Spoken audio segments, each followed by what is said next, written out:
Hey guys, welcome back to my channel Study Patel. First of all thank you so much कि आपने मेरे previous video को इतना like किया. Thanks a lot. तो start करते हैं आज का टॉपिक. उससे पहले अगर आपने मेरे प्रीवियस वीडियो को नहीं देखा हो तो प्लीज़ उसे ज़रूर देखें, क्योंकि उसमें मैंने कुछ इम्पॉर्टेंट टिप्स बताई है जो कि ध्यान में रखना बहुत ज़्यादा ज़रूरी है किसी भी असाइनमेंट फ़ाइल को बनाते समय. आपको इस वीडियो का लिंक नीचे डिस्क्रिप्शन बॉक्स में या ऊपर आई बटन में मिल जाएगा. So let get started. आज के इस वीडियो में हम बात करेंगे CC1 that is childhood and growing up, जिसे आप हिंदी में कहेंगे बाल्य अवस्था एवं उसका विकास की असाइनमेंट फ़ाइल के बारे में. जैसे कि आप जानते हैं कि हमारा जो फर्स्ट पेज होगा वो होगा इंट्रोडक्टरी पेज, जिसमें आपको अपने कॉलेज का नाम, उसके बाद में सेशन जो भी आपका प्रेजेंट ईयर चल रहा है वो, और उसके बाद सब्जेक्ट का नाम या उसका कोड मेंशन करना होता है. देन उसके बाद आपको अपना नाम, रोल नंबर और क्लास मेंशन करनी होती है. लास्ट में आपको अपने सब्जेक्ट टीचर का नाम मेंशन करना होता है. इस तरह से आपका इंट्रोडक्टरी पेज बनता है. आप जितना चाहे उतना अपने इस इंट्रोडक्टरी पेज को डेकोरेट कर सकते हैं. आपका जो नेक्स्ट पेज होगा वो होगा आपका इंडेक्स पेज. इंडेक्स पेज में आप 4 कॉलम बनाएंगे.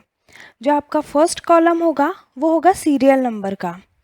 जो आपका सेकंड कॉलम होगा वो होगा आपके टॉपिक का.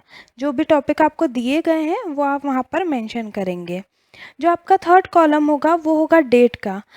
वो वाला टॉपिक आपने किस डेट पर लिखा है वो वाली डेट आपको यहाँ पर मेंशन करना है. और जो आपका फोर्थ कॉलम होगा वो होगा पेज नंबर का. इंडेक्स पेज के लास्ट में टीचर सिग्नेचर के लिए स्पेस छोड़ना इम्पॉर्टेंट है. आप ध्यान में रखें कि जो आपका इंडेक्स पेज है उसके लास्ट में आप टीचर सिग्नेचर के लिए स्पेस ज़रूर छोड़ें. यहाँ पर जो आपके टीचर हैं वो यहाँ पर साइन करेंगे. इंट्रोडक्टरी पेज और इंडेक्स पेज के बाद अब नेक्स्ट पेज से आप अपना असाइनमेंट स्टार्ट कर सकते हैं.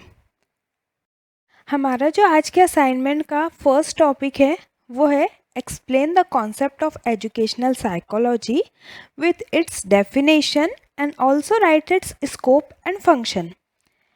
इस टॉपिक में जो हमारे मेन टॉपिक आते हैं वो है concept of educational psychology, educational psychology की डेफिनेशन, उसके बाद एजुकेशनल साइकोलॉजी का स्कोप और एजुकेशन साइकोलॉजी के function. Concept of educational psychology लिखने से पहले आप ये समझाएं कि व्हाट इज़ एजुकेशन, एजुकेशन क्या है, और व्हाट इज़ साइकोलॉजी, साइकोलॉजी क्या है, और किस तरह से एजुकेशन और साइकोलॉजी से मिलकर एजुकेशनल साइकोलॉजी एक अलग स्ट्रीम बनी है. जब आप इस टाइप का कोई टॉपिक लिखते हैं तो इसका डायग्राम लेफ़्ट साइड वाले ब्लैंक पेज पर ज़रूर बनाएं. फॉर एग्ज़ाम्पल यहाँ पर जो डायग्राम बना गया है, एजुकेशन प्लस साइकोलॉजी मिलकर बना है educational psychology. This thoughts and diagram will add weightage to your file. जब भी आप इस तरह से कोई डायग्राम या थॉट अपनी फाइल में लिखते हैं ना, तो इससे आपकी फ़ाइल का महत्व और ज़्यादा बढ़ जाता है, जिससे आपकी फ़ाइल खाली खाली भी नहीं लगती है और जो लेफ़्ट साइड वाला पेज है वो भी कंप्लीट दिखता है.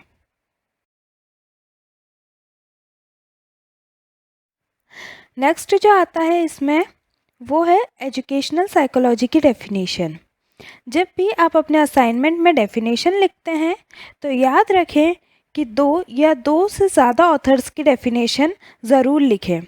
फॉर एग्ज़ाम्पल यहाँ पर हमने लिखा है according to Skinner education psychology derive its meaning from education that is a social process and from psychology that is a behavioural science. जो नेक्स्ट डेफिनेशन है हमारी वो है according to Peel education psychology is the science of education. तो इस तरह से आप अपने असाइनमेंट फाइल में 2 या 2 से ज़्यादा ऑथर्स के डेफिनेशन ज़रूर लिखें. नेक्स्ट जो आपका मेन टॉपिक आता है वो आता है scope of educational psychology, educational psychology का क्षेत्र. जब आप इस टॉपिक को एक्सप्लेन करें तो जो आपका लेफ़्ट साइड वाला पेज है उस पर आप चाहे तो एक फ्लो चार्ट से स्कोप ऑफ एजुकेशनल साइकोलॉजी को रिप्रेजेंट कर सकते हैं या फिर इस तरह का कोई डायग्राम बनाकर उसे रिप्रेजेंट कर सकते हैं।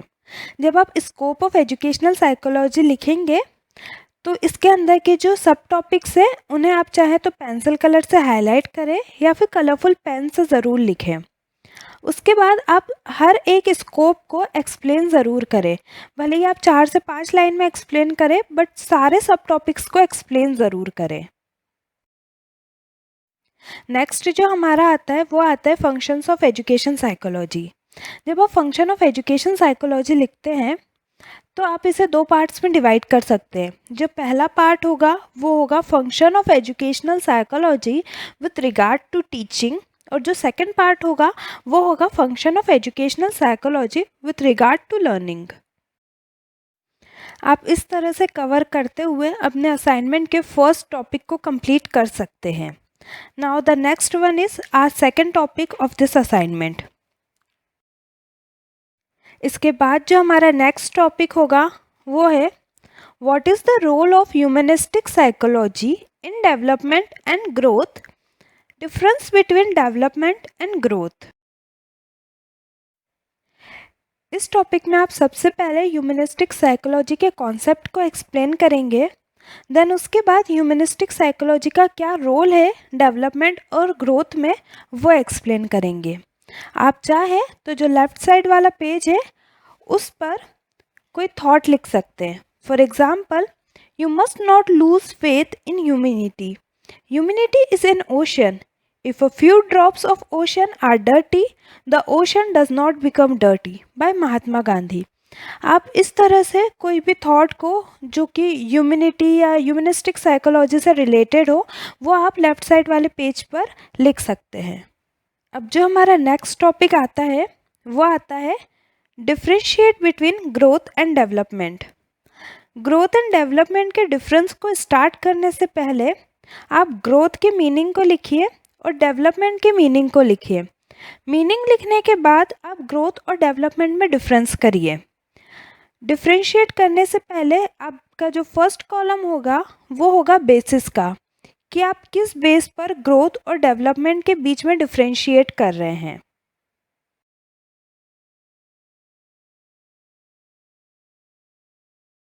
लास्ट में आप कोई भी एजुकेशनल थॉट लिखकर या कोई भी फिलोसॉफिकल थॉट लिखकर अपनी असाइनमेंट फाइल का एंड कर सकते हैं। If you want to watch more videos related to BEd files or BEd topic, stay connected with Study Patel by liking, sharing and subscribing my channel. Thank you.